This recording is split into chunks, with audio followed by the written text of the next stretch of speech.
Well, this is as far as I got. I've got 3 piles. I assembled it to show it off.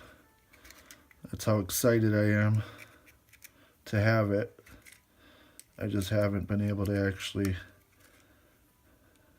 get it worked out yet. So we'll show you some of the issues I've been having. Just get this opened up. I wish I would have noticed them first before I tried to assemble everything.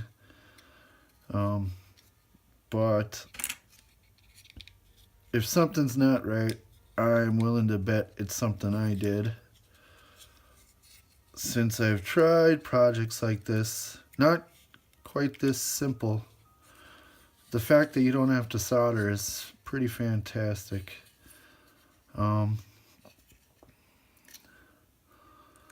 So one of the things I didn't notice to begin with was along the edge.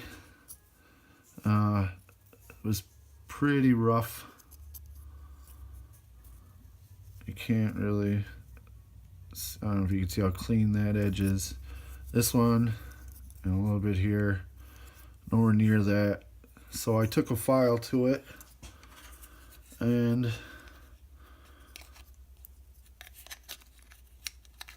you can see there's a little more play, a little more wiggle room in there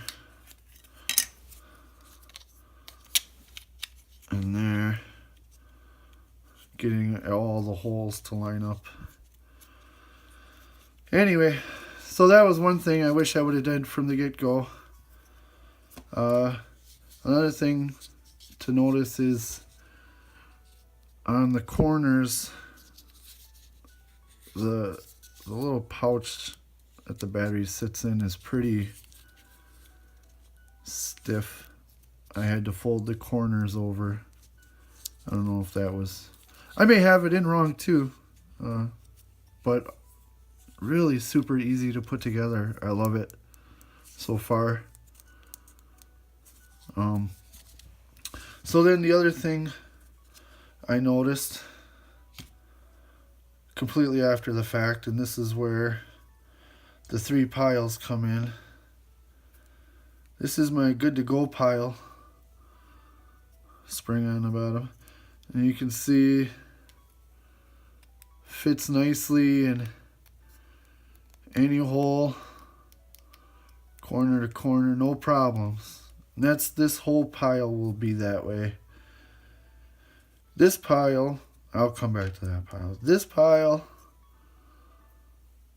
it's almost like the pin is a little too large, or the holes are too small.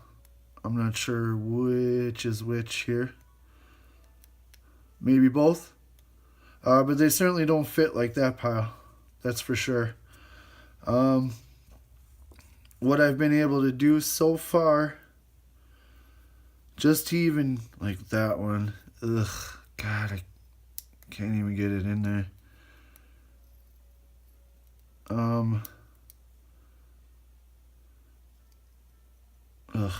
I'll have to set that one aside. Some of these I was able to run a bit of fine sandpaper over it.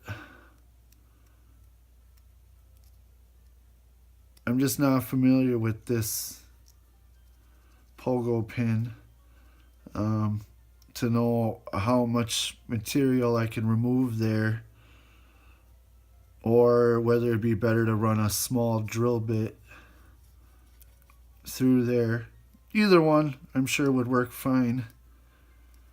So that's one of the ones that fit better after a little love from the sandpaper. That one, same thing. And they seem to kind of stick once they are in there. But again, if I picked any one out of this pile, tried it again in there, I mean, it's it would certainly fall out. You know, if I put them, I mean, just random out of this pile. You know. Okay. Uh-oh, now I mixed them up.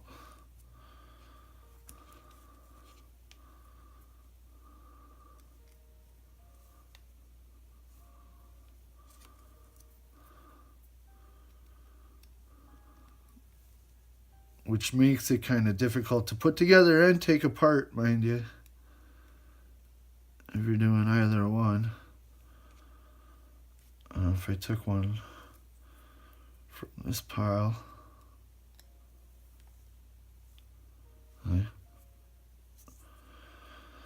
this pile is definitely more likely to just fall right out.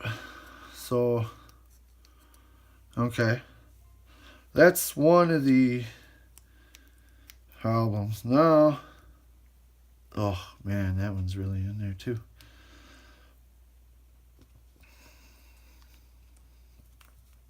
The other thing I wish I would have noticed, and I don't know how well this will work, but you can see one of the pins is already recessed. Now,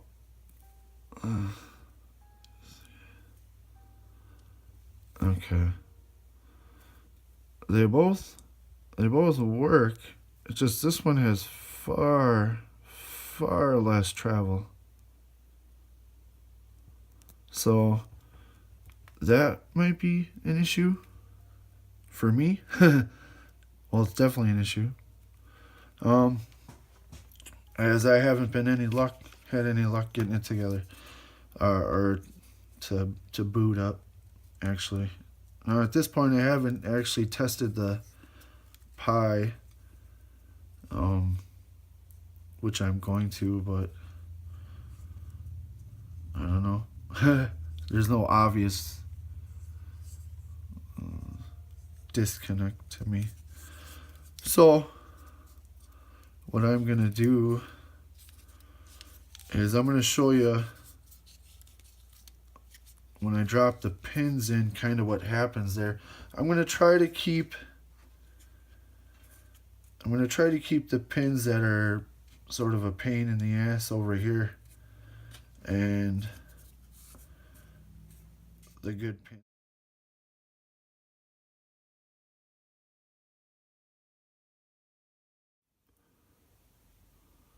Okay, so the pins are in. You can see my little midget pin on the end there. It's springy. I've moved it around into different spots with no change in result or anything. So they're all in proper way down, I hope.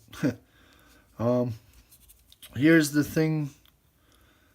So when you drop the Pi on there, they don't just immediately want to go into the hole,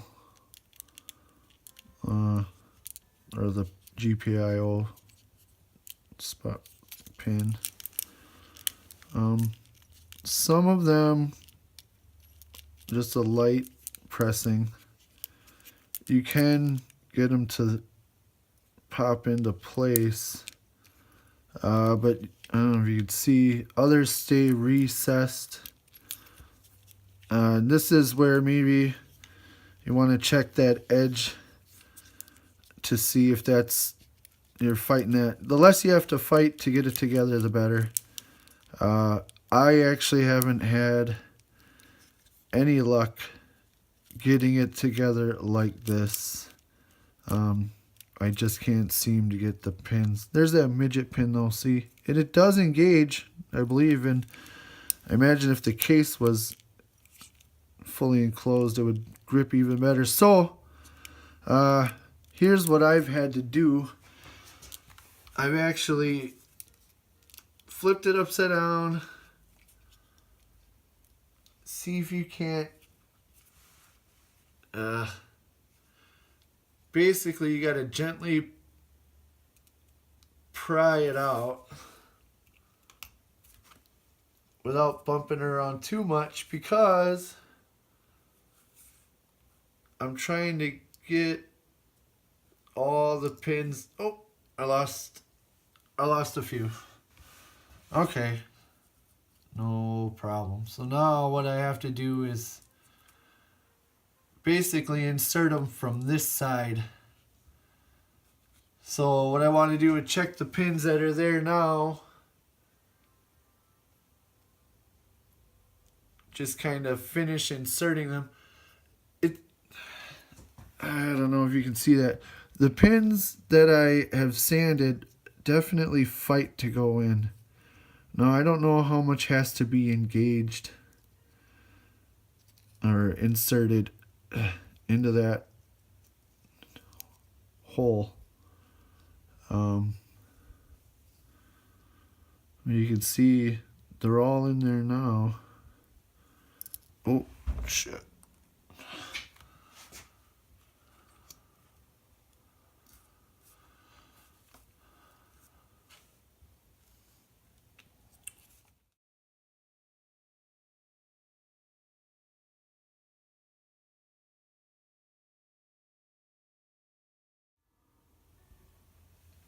Okay, so now if I've got my pins in the right place, I should be able to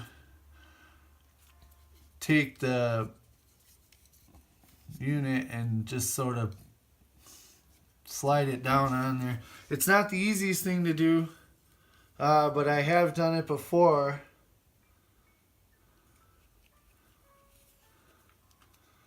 And so now I'll kind of press firmly just to make sure.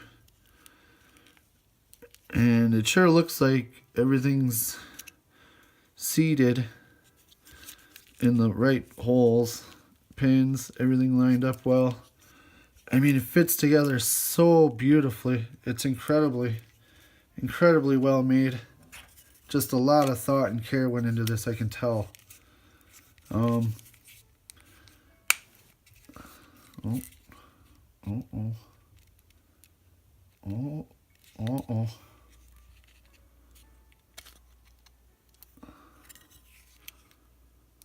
Oh, I lost a pin right at the end there.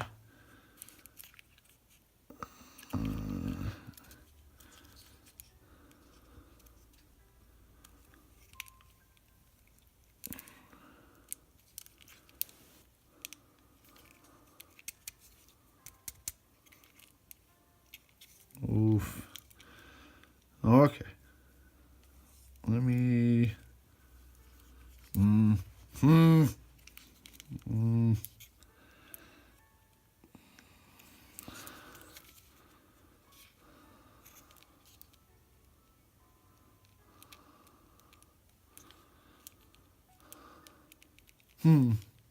All right.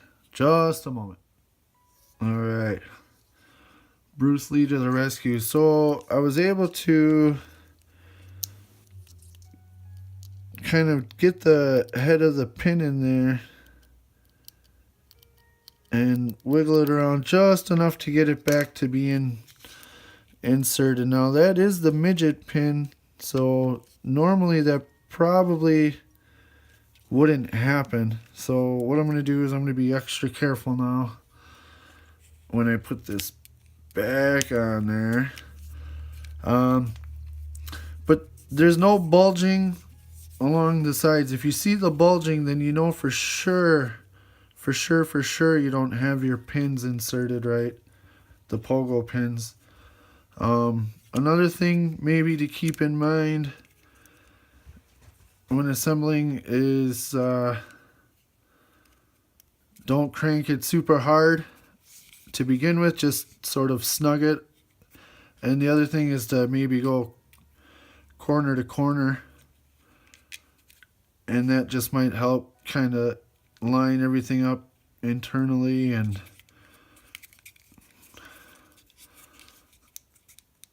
you know, I'm going to set the rest the two in here.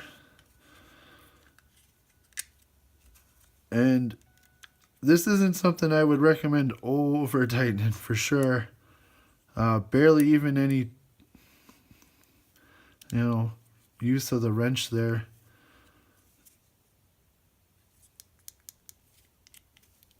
Seems like everything snugs up nicely without needing to be overly cranked.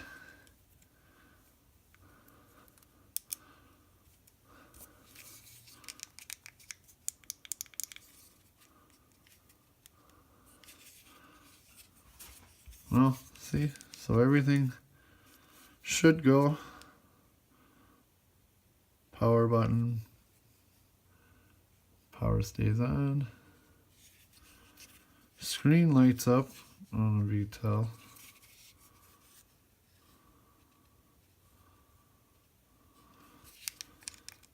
Alright, we're going to power off.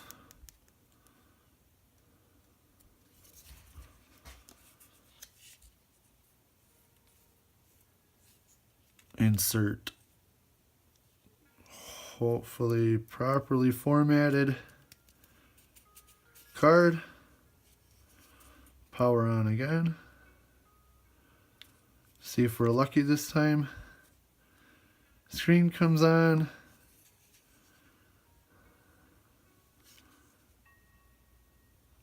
I don't know. I don't think so. Let's see if we can.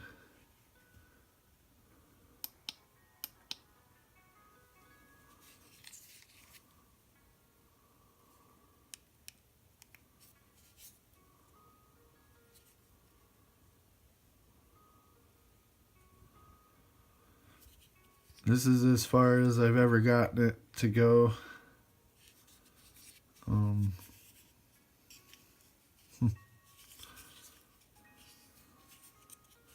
still super excited about it though. Like I said, I'm sure it's something on my end that I've done or shouldn't have done, or simply missing something. So I'm still super excited to get this thing going and see what it can really do. But yeah, no matter how long I've left it on, I mean, not that I've left it on for hours. I wouldn't imagine it would take anything like that.